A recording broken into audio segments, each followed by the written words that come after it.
This is Optimal Finance Daily, episode 2076. Negotiate Your Next Raise or Starting Salary by Laurie Sepulveda with WomenWhoMoney.com. And I'm your host and personal finance enthusiast, Diana Merriam. This is the show where I serenade you with the sweet sounds of personal finance knowledge from some of the best blogs on the planet, with the author's permission, of course. And we're going to get right to today's post as we optimize your life.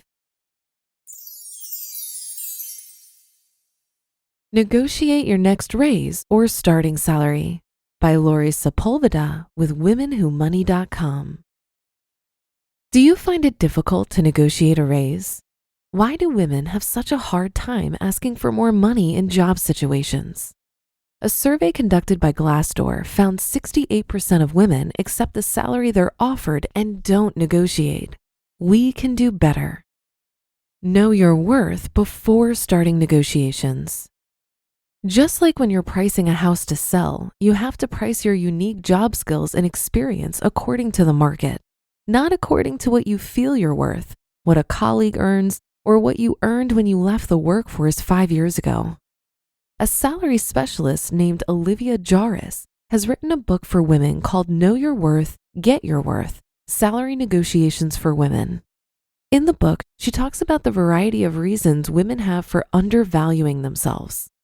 About 31% of women don't negotiate the pay they're offered when they start a job due to concerns about the consequences.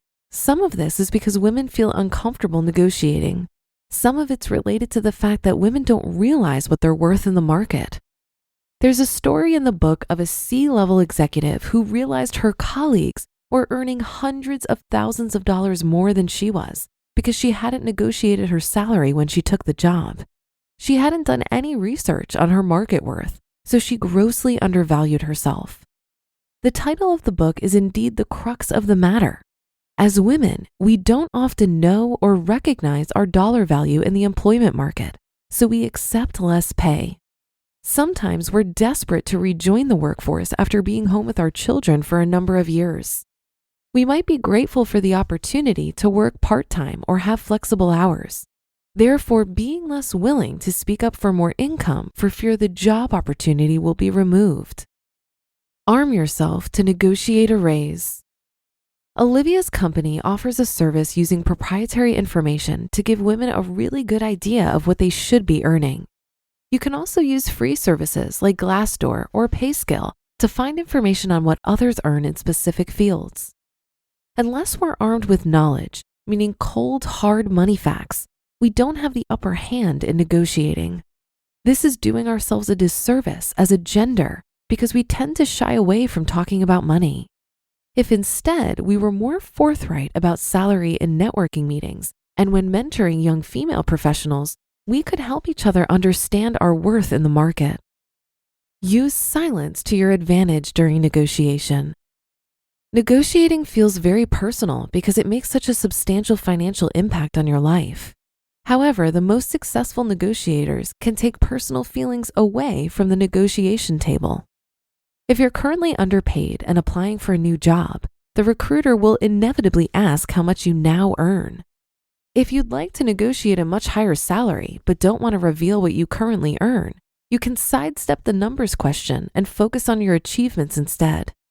You may find it helpful to read through several scripts to give you ideas. If your current or potential employer begins to talk about the reasons why she couldn't pay you more, try resisting the urge to jump in and instead say nothing.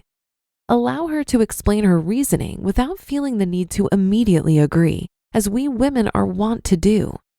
Silence can be a very powerful negotiation tool, mainly because it allows you to react in a way that eliminates much of the emotion from the conversation. You can make non-committal comments such as okay or interesting without agreeing.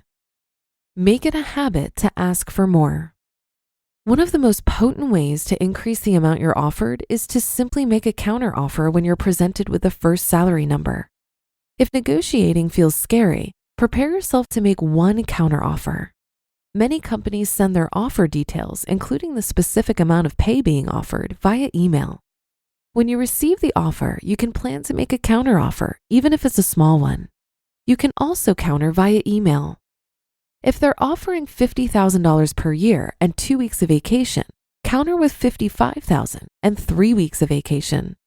Always present the offer in terms of the value you'll bring to the company. Because of my years of experience and the accomplishments I've shown in my previous position, I'm requesting a salary of X. The company may not be willing to give you a higher salary, but they may provide more vacation or other employee benefits. Offered $15 per hour? Ask for $18 per hour. The company may say no, but you're flexing your negotiation muscle, getting practice, and creating a habit of not accepting the first offer. Negotiate your next raise. Remember, negotiating is a skill like any other, and with practice, you will get better. Researching your worth, practicing negotiation tricks like silence, and preparing to counteroffer will serve you well when the time comes. You just listened to the post titled, Negotiate Your Next Raise or Starting Salary by Laurie Sepulveda with WomenWhoMoney.com. While I agree that you should do your research and try to understand your market value, I personally have found this very difficult. I saw no consistent market value for the roles I've had in my career. It varied wildly between comparable employers in my industry. Market value is tricky because it's highly subjective. It all boils down to what an employer is willing to pay based on a ton of factors. It's really hard to come to an objective conclusion on what you're worth. Online resources like salary.com or Glassdoor never helped me because I worked in a pretty niche industry. So when I would enter my title, the comps were not in a comparable field. So when I was asking for a raise, here's what I did. I leveraged my network and I went to my employer's 6 top competitors. I didn't ask them for a job, but I laid out my qualifications and accomplishments and asked them what they thought my salary should be. Also, I didn't answer questions on current salary because I didn't want that to influence their response. On another note, I think it's important for you to assess your degree of leverage. Are you a top salesperson or otherwise able to quantify your contributions? Showing your value at the time you're making the request, in addition to your salary research, can paint a picture that they're actually getting a pretty good deal. And finally, as with any negotiation, you're in a stronger position when you're willing to walk away. As many of you know, I quit my full-time job last year when it became clear during a salary negotiation that I was no longer valued.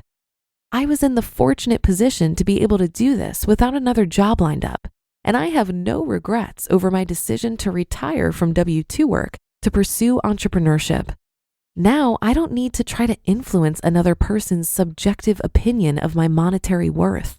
I have the freedom to make as much or as little money as I want. And that's a wrap for another Monday show. Have a great start to your week, and I'll be back tomorrow where your optimal life awaits.